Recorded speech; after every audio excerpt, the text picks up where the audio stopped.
and nobody travelling the same. And let's be honest, everybody being a bit bored. There's so many that nothing is really unique anymore. Let's come to the economy.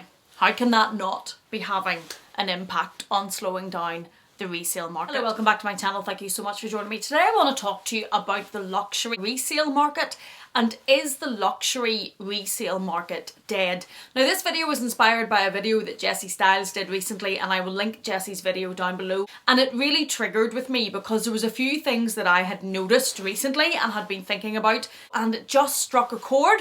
So I wanted to talk to you today about the luxury resale market and it kind of being dead.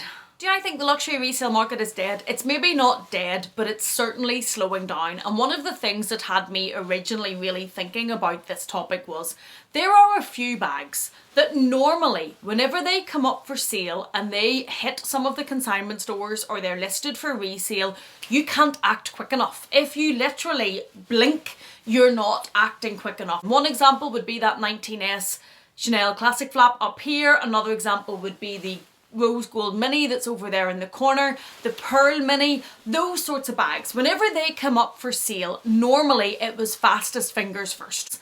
But I have noticed recently a few of those bags coming up for sale and they're still for sale, or they're taking a lot longer to sell. And I do think that that is evidence or a picture, a snapshot of the slowing down of the luxury resale market, and I think that's for a number of reasons.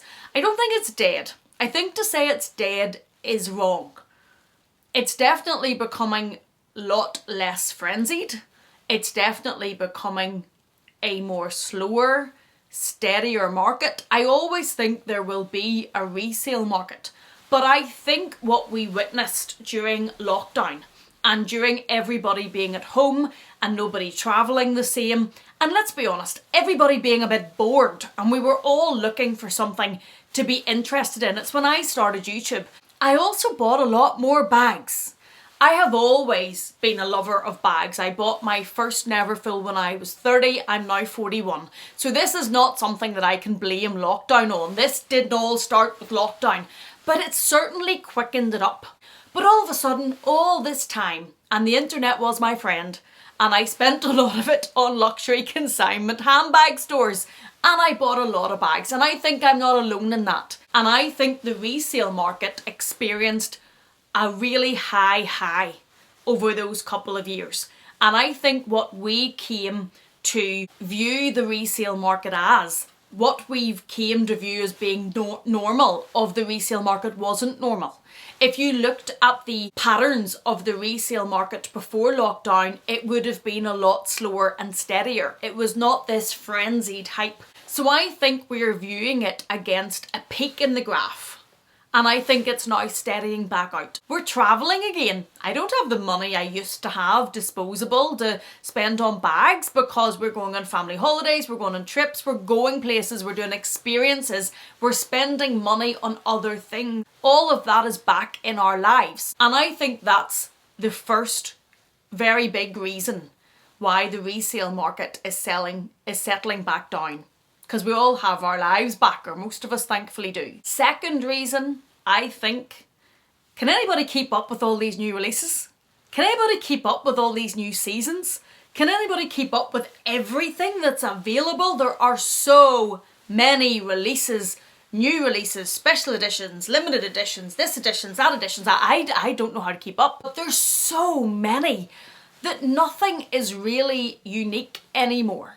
There is not really the frenzy or the FOMO that if I miss this bag, I will never get it again and I will have to track it down on the resale market. There are still going to be some, and there's still going to be some bags that are very hard to get, and there's still going to be some bags that come in limited numbers. But by and large, take Chanel for example, there's going to be another collection, and it might not be exactly the same. Take the iridescence for an example, the 19S pink and the rose gold that's over there. Those were so sought after, those were so frenzied, because when was there going to be another rose gold iridescent mini? When was there going to be another 19S pink iridescent? At the time we all probably thought, goodness, when is that coming back? If you miss a Chanel colour, you miss it, and it's never coming back. And it might never be coming back exactly the same, but let's be honest with ourselves. The brands and the houses have now got to the point that they're releasing so many releases. There's going to be something similar. There's going to be a different version of the rose gold. There's going to be a different version of the Chanel pink. There's going to be a different version of the Tiffany blue. It might not be exactly the same.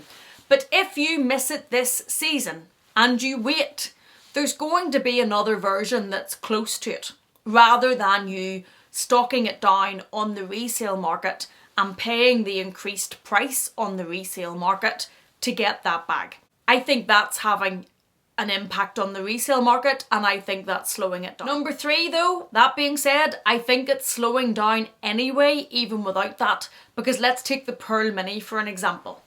The Pearl Mini has not really been released again. There's been versions of it that were kind of similar. They were very expensive, but they weren't quite as striking as that one, and they weren't quite as stunning as that one, although some people think it's a craft project, but they weren't quite that bag. What is slowing that down is the price. The price.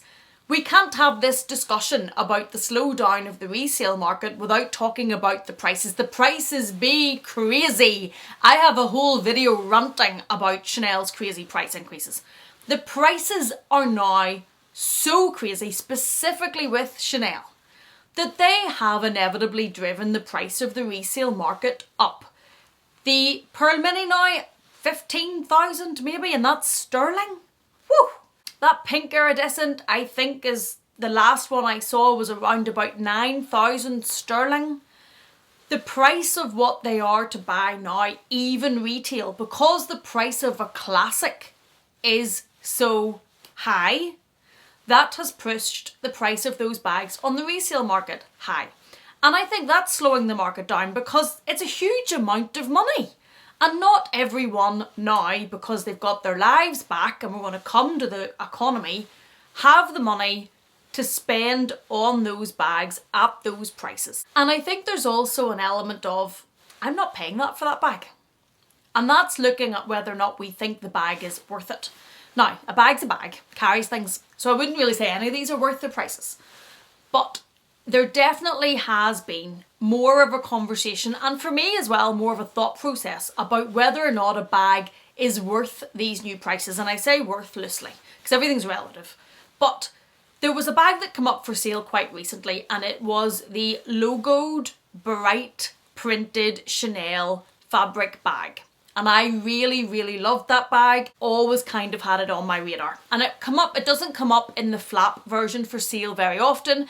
Come up for sale quite recently, and a couple of you guys even sent it to me on Instagram and went, Amelia, this is you in a bag. And I'm like, I know, look at the colours, but look at the price. The price was, I think, 7,600 sterling for the Chanel printed fabric flat bag.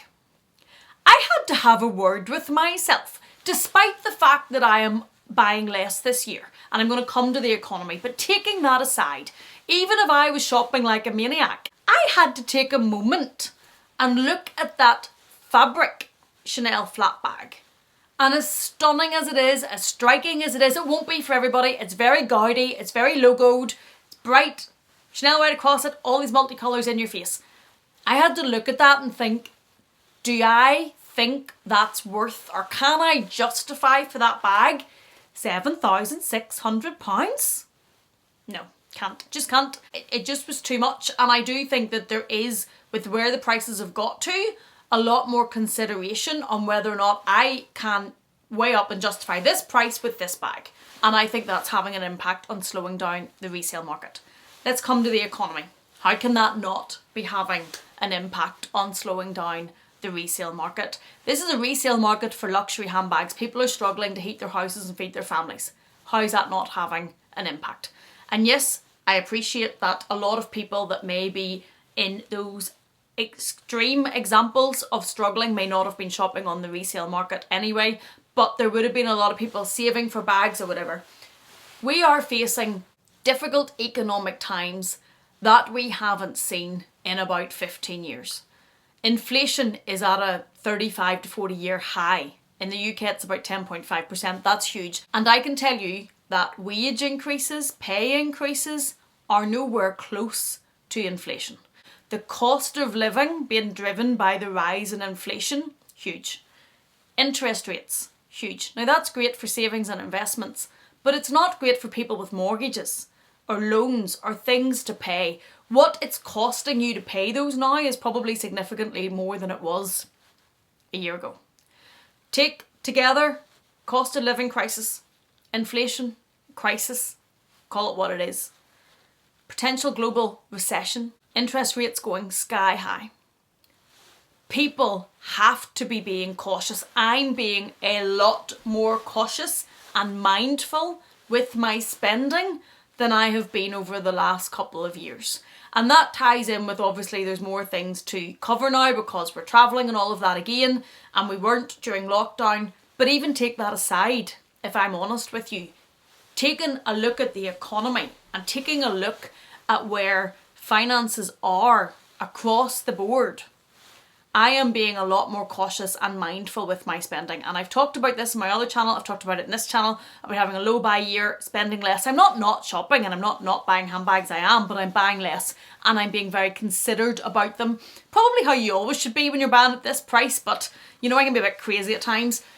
And that has to be having an impact on the resale market. The availability of funds that people either A, have, or B, are willing to spend on a handbag has to be less. And I think all of these factors combined are definitely slowing down the market. I don't think it's dead, as I've said, but I think it's definitely slowing it down. I don't think it's a great time to be selling if you need a quick sell, if you need to get as much as you can out of your bag. I think it's a time to sell. You'll have to be patient. I think it generally is going to take a bit longer. There's always going to be exceptions to this, but I think you need to be prepared for that. And I think it's a time where the market is going to go back to pre-frenzied levels. Those are my thoughts on thinking about the luxury resale market being dead. What are your thoughts? What do you think? What do you think is impacting it? Do you think it's impacting it? Have you noticed an impact? Do you think I'm talking nonsense? Come into the comment box and let me know what you're thinking on this topic, because I think it's really, really interesting. Thank you so much for watching me. Thank you for being here. If you have enjoyed this video, please do give it a thumbs up. Please do consider subscribing. Please take care, and I will see you again in the next one.